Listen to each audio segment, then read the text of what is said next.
I want to shift the focus now to, talking more about podcasting, actually.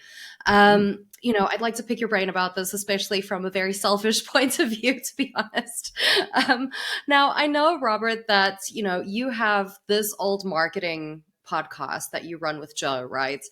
that's right. And it's been running for successfully for over a decade, and you guys have like millions of downloads now.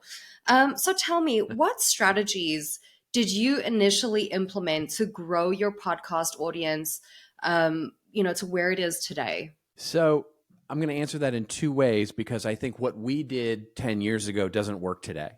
And so Of course. just as we've been talking about social media and where it is, I think the strategy to grow a podcast, if you're launching one today, is much different than it was 5, 6, even 10 years ago when Joe and I started.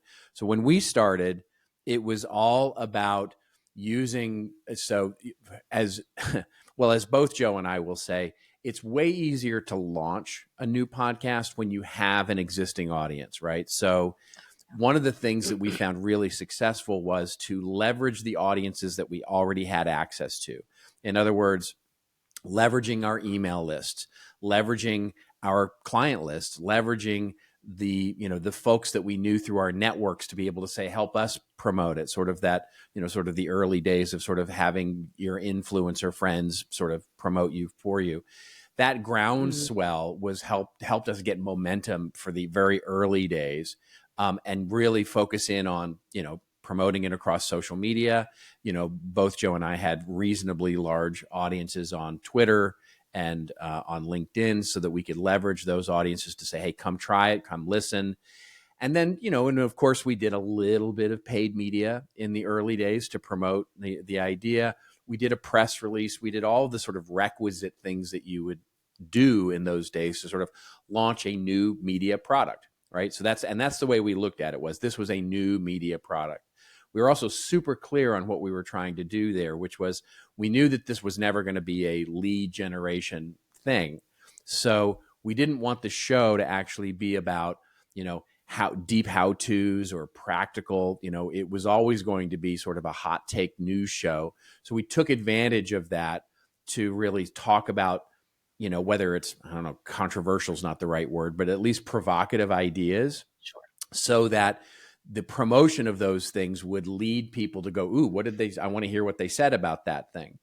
Mhm. That said, that worked fine.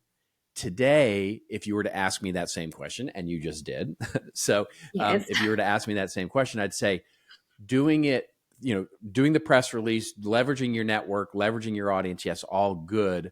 But what I would suggest is that the promotion through social media really today has to be, how do you fragment your content across those social media uh, channels so that the content can be consumed there. And what I mean by that is, one of the things that I always advise my clients when they're launching a new podcast to do is to not think of it as a podcast, but to rather think of it as a show.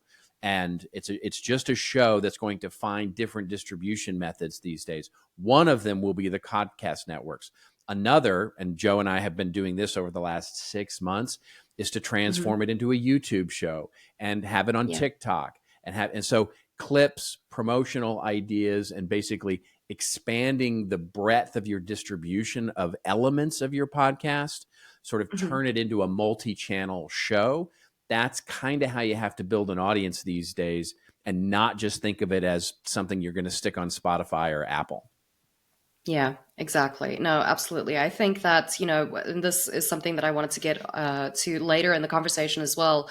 But for sure, I think video content along with that is absolutely, you can't avoid it. It's crucial to have that along with your podcast, isn't it? I mean, people are such visual creatures, and we're becoming more and more so as time goes on. That for sure, I think having some visual element, videos, people feel like they're there with you, ready to interact.